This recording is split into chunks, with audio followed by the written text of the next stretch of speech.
Hi, welcome to this week's episode of Tête-à-Tête with Hanniz. I know this couple of weeks I've not been interviewing anyone in particular. One reason being is because I'm feeling that maybe my content needs to be jigged up a little bit. I would feel that from feedback that I have received, sometimes people prefer to just listen to stories and have a break from the interviews that I may have. So I will continue with the interviews later, perhaps in the season. Well, there's no season really when you're on YouTube, but maybe later episodes. But today I wanted to do something a little bit different from what I've done before, which is more about sharing stories. I'm going to actually share with you 4 stories that I found super interesting, and I hope that you would find it too. So my first story would be basically about life lessons, right? And life will also integrate with business. So I love business. I love talking about life stories. I'm just going to try to find stories that will combine these two. So my first story would be, are you ready? Okay. So a sales rep, an assistant, and their manager are walking to lunch. This hardly happens in Malaysia, especially when you're in a city and it's super hot outside. But anyway, now they usually just use Grab food or whatever, right? But anyway, that's besides the point. Back to the story. So these three, they were walking to lunch when they suddenly somehow found an antique oil lamp. Also something that might not happen today, but never mind. So they rub it and the genie comes out. And the genie says, I'll give you each one wish. So the assistant, being the excited person that she is, says, me first. I want to go to Malacca and driving a sampan, and without a care in the world. Poof, she's gone. And next came the sales representative. She says, I'm next. I want to go to Langkawi, relaxing on the beach with my personal masseuse, an endless supply of mocktails, and the love of my life. And then poof, she's gone. So now it comes to the third person, right? The manager. So the genie says to the manager, okay, you're up next. What's your wish? So the manager says, I want those 2 back in the office after lunch. So what's the moral of the story? Always let your boss have the first say. All right. Next story. An old man, a boy, and a donkey were going to town. The boy rode on the donkey and the old man walked alongside. As they went along, they passed some people who remarked it was a shame that the old man was walking and the boy was riding. So the man and the boy thought maybe the critics were right. So they changed positions.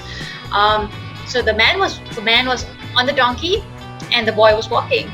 So when people passed these 2 people and they said, what a shame he makes this little boy walk. So again, they reflected on this and they decided that they both would walk. Soon, they passed some people who thought they were stupid to walk when they had a decent donkey to ride. So they both rode the donkey. And now they passed people who shamed them by saying how awful it is to put such a load on a poor donkey. And the boy and the man said they were probably right. So they decided to carry the donkey. And as they crossed the bridge, they lost their grip on the animal and he sadly fell into the river and drowned.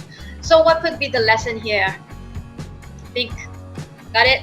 Okay. Moral of the story, you can't please everyone, so don't try. This applies in business as well. Not all your products will be suited for everybody, unless of course it could be food. But even food, people have a preference for food. The healthy variety or the those who just like to enjoy life and eat whatever they want. So there's no winning everybody's heart. Just go for who you know best and target those that will benefit from your product or service. Okay, lesson number 3 or story number 3 basically.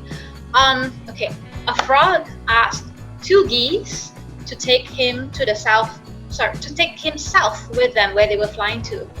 So these geese were of course resistant. They didn't know how this could be done. So finally the frog suggested that these 2 geese hold a stick in their beaks and that he would hold onto the stick with his mouth. And so off the unlikely threesome went, flying south over the countryside, and it was quite a sight. So people looked up, expressed great admiration at this demonstration of creative teamwork. And someone said, "How wonderful! Who was so clever to discover such a fine way to travel?" And this was when the frog opened his mouth and said, "It was I." And as he did so, he plummeted to the earth. So, what's the moral of the story? You guessed it. There is no I in team. Corny, right? Anyway, story number 4. Okay, a queen with no children decided to hold a competition to determine who would succeed her when she passed on. So she summoned all the children in the city to her palace and gave each one of them a seed. She said, "Plant this seed, care for it, and in 1 year's time, bring back the flower that grows from this pot. Whoever brings me the most beautiful flower will be the next queen." So easy, right? If it was that way. Anyway, so this young girl, she planted her seed in the pot, watered it every day, but somehow nothing grew. It sounds something like me, I'm not a green thumb kind of person. And anyway, at the end of the year, she was devastated because she put all her heart and soul into the plant, right? And on the day set for inspection of the flowers, she just simply picked up her pot and carried it to the palace where the queen was waiting for all the kids to come back. All the other children brought colorful, vibrant flowers, but the queen was only not impressed. She only glanced at them and dismissed them. Then she walked straight to the little girl and smiled. "All the seeds that I gave to everyone had been boiled, and I really did. Only you were the honest one enough to bring back the original seed that I gave you. So you, my dear child, will be a just and wise queen." So, moral of the story? Tell the truth, even when it seems that it's not easy to do so. Yes, then you say, what about fake it till you make it? Well, it can help you to a certain extent, and then you really need to know your stuff for you to deliver the goods, right? So that's my 4 stories for the week, and I would love to hear from you. If you have stories that you want to share or you want to be on the show with me, I will be more than delighted to have you on board. So contact us at Best Events Asia, bestevents-asia/be.tv at the link below. I love to hear your comments and what stories you might want to share. Please feel free to do so in the comments below as well. Thank you and see you next week.